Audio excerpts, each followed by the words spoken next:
Welcome to the deep dive. Today, we're cracking open a really fascinating source, excerpts from the book Kongbinanten Kanghanfuk. Which translates roughly to Calmer, Happier by Van Tin. Exactly. And we've got a stack of pages here that offer, personal stories and reflections. Yep. They really dive into life, love, and happiness. That's right. So our mission for this deep dive is, well, to distill the core insights from these chapters. We're looking at how perspectives shift with age, what love truly means beyond just big gestures. Yeah, the showy stuff. The importance of living for yourself, and also how expectations can really shape or, sometimes trip up our relationships.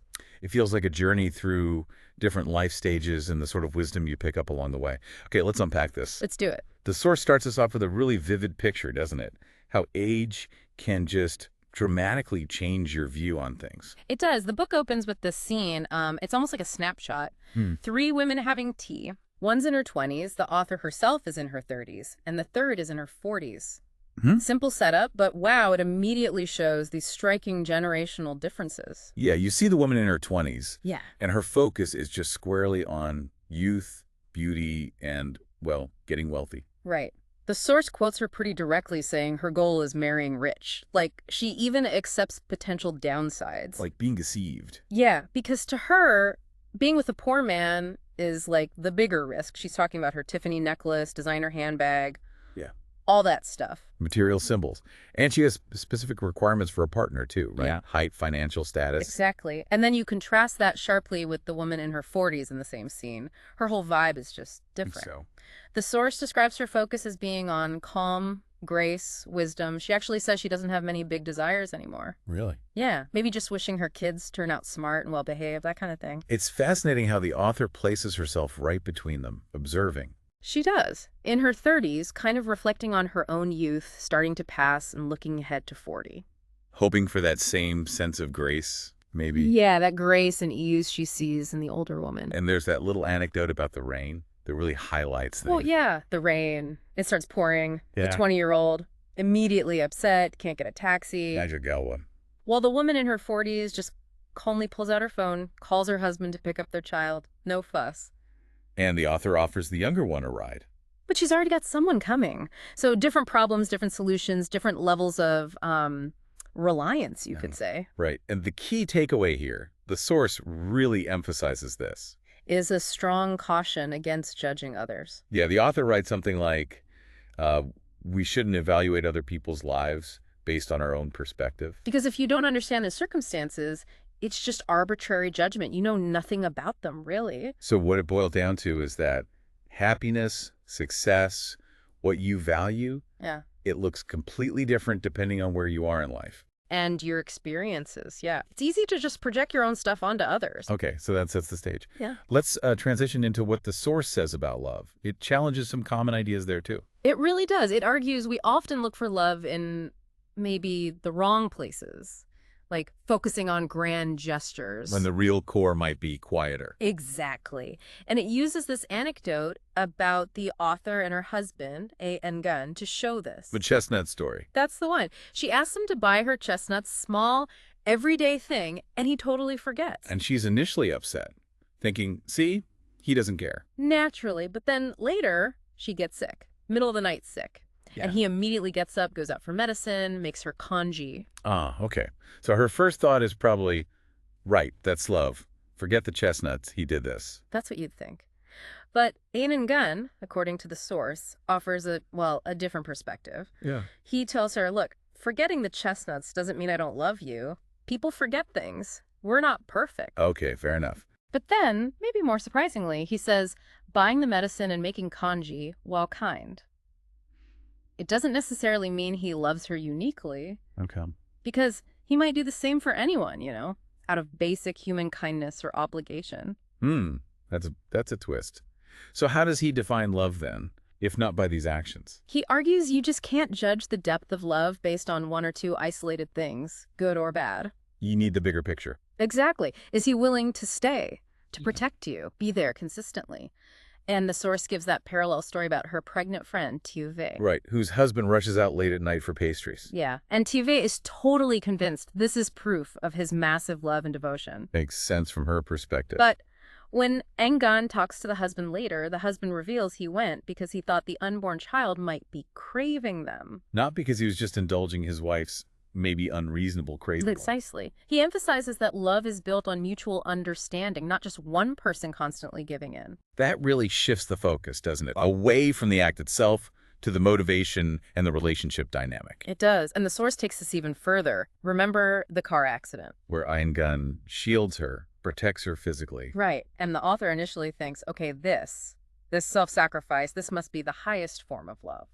Seems logical. But Eingun challenges that too. He points out that instinctively protecting someone in danger, even a stranger, So just be instinct. a reflex. Yeah, not necessarily the deepest, most unique love for that specific person. It could just be a human reaction. Okay, so if it's not the grand gestures, not even that instinctual protection, what is the highest level of love, according to him and the source? Understanding. Understanding. Simple word. Simple but profound.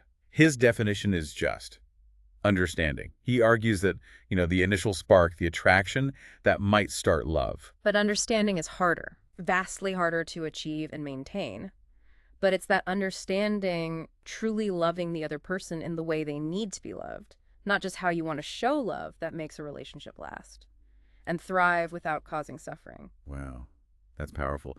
It really makes you think. Are we chasing those dramatic movie moments, or are we actually building that deeper, quieter foundation of understanding? Exactly right. And it connects really nicely to the next theme the source explores, which is this idea of living for yourself. Yeah, which can feel a bit sensitive. It tackles that tension between living for yourself versus living for others, especially family. It does. The author states up front she's always been, in her words, somewhat selfish. Meaning she hasn't completely lost herself or abandoned her own needs for others, whether parents or her husband. And she says she's grateful. Engan gets that about her. Okay. And she shares a story about her parents opposing her relationship with him. Yes, especially her mother. The mom was worried about the age difference, his job needing travel. She wanted her daughter to marry someone stable, familiar. So the author had to navigate that family pressure. How did she handle it? What does the source say? She had a really candid conversation with her mother, very direct. All right. She basically explained that while she appreciated her mom's concern and preference, forcing her into a marriage she didn't truly want would lead to lifelong unhappiness for her. Right. And she argued, if she was unhappy, her mother couldn't really be happy either, could she? If her mom forced it and saw her miserable, the mom would regret it too. That's a really strong argument. It flips it back, saying her happiness is actually a prerequisite for her mother's happiness in a Yes, way. exactly. And her mother respected her choice in the end. The source argues this more broadly, connecting it to, character-shaping destiny. How so? The point being, you have to be capable of making yourself happy first. If someone constantly sacrifices their own lifelong happiness, they'll probably just get compromised results in other parts of their life too. And the source addresses the selfish label directly. It does. It counters that idea. Society might glorify sacrifice, right? Call it greatness. But if that sacrifice just makes you miserable, what's the point? Living authentically, staying true to yourself, often leads to a happier person who is then more capable of genuinely loving and being loved.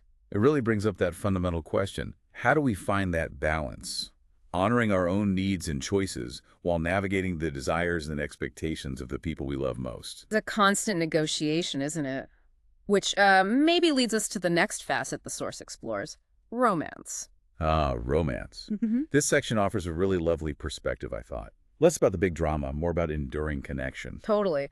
The source paints this picture of the author and Amanda acting like an old married couple already. In what way? Finding comfort and intimacy in simple, mundane things like cleaning each other's ears, clipping nails, just being together in quiet, comfortable ways. Yeah, that's the opposite of the, Hollywood idea of romance. Completely.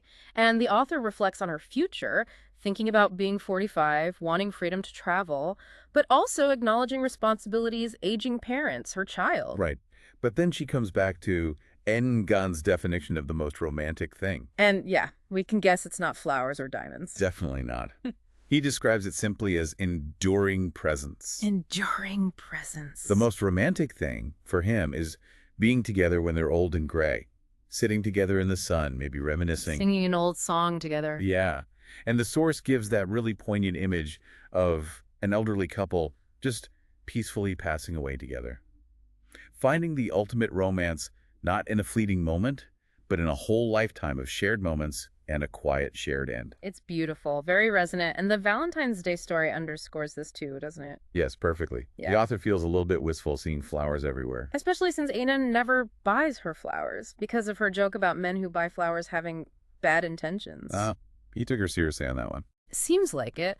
But then she sees this old man carefully buying just a single rose. A single rose? Yeah, and placing it so tenderly in his bike basket right next to his vegetables. A small, simple act, but just full of a lifetime of affection. Oh, that's And she also calls her father-in-law, who sounds a bit embarrassed about Valentine's. But the mother-in-law jumps in. Happily shares that he already gave her cabbage, and they're making dumplings together. That's their Valentine. Cabbage and dumplings. That's real-life romance after decades together. Exactly. So the author's takeaway is crystal clear. The greatest gift, the most romantic thing, it isn't the temporary gesture. It's his consistent presence, his enduring love, just being by her side. Right. As she puts it, as long as the man I love and who loves me is by my side, that is the greatest thing in the world for me. It really shifts the definition, doesn't it? From something external or performative to something internal, shared, built over time. Makes you wonder, what does true romance look like to you over a whole life? Is it the peak or the landscape? Great question. Okay, one final big topic the source gets into, and it's a classic source of friction. Expectations in relationships. Oh, yes. Fertile ground for conflict right there. Definitely. The source uses this conversation between the author and Ainen as a starting point. It gets triggered when Ainen comments on her being messy at home, compared to how she looks outside, and he asks her to act more, quote, like a woman. Oof. I can imagine where that conversation went. Straight to expectations. The author immediately fires back with what she sees as men's totally unreasonable demands on women. Like what? Oh, she lists them off. Needing to know everything, be skilled in the arts, adventurous and gentle, pure and sexy.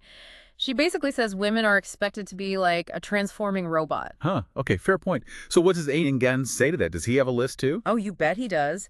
He counters by listing women's perceived unreasonable demands on men. Such as? He says women expect men to be romantic, caring, wealthy, obedient, willing to sacrifice their careers for their wives. Essentially, ready to abandon everything for them. Wow. So both sides have a list of impossible demands. Exactly. It's presented as this humorous back and forth, but you feel the real tension under it. Both feel their own demands are perfectly normal, totally justified. But the other person's list. Completely outrageous and unrealistic. Precisely. And the conclusion the source draws is that so much of the dissatisfaction and conflict in relationships comes from exactly this. Both sides demanding the other yield. Yeah, yield to their needs and expectations, often without even realizing how impractical or burdensome their own demands feel to the other person, what seems like a basic requirement to you. Feels like nitpicking or asking the impossible to them. You got it. So the big takeaway here is just understanding that our expectations often aren't shared, and maybe they're not even realistic sometimes. And learning to navigate those differences or maybe adjust our expectations is just crucial for things to work. Absolutely. Okay, wow. We have covered a lot of ground in this deep dive into Kambin Ten Kankanfuk. We really have, from generational perspectives. To redefining love beyond just gestures, exploring that idea of living for yourself. Finding romance in just enduring presence and confronting that tricky maze of our expectations. The source seems to offer this powerful set of reminders, doesn't it? That true happiness, fulfilling connections, maybe inner peace, they often come from understanding ourselves better. And valuing that consistent connection over fleeting displays. Yeah. And really challenging our assumptions about what love and life should even look like. It really encourages us to look past the surface, you know? Whether it's the designer bag or the dramatic rescue. And seek the deeper meaning in mutual understanding, in the quiet landscape of just sharing life together. Which leaves us with maybe a final thought to carry forward. If understanding really is the highest level of love, as the source suggests. How much focused effort are you genuinely put into understanding the people closest to you? And just as importantly, helping them understand you. Something to think about. Keep exploring that thought, and we'll see you on the next deep dive.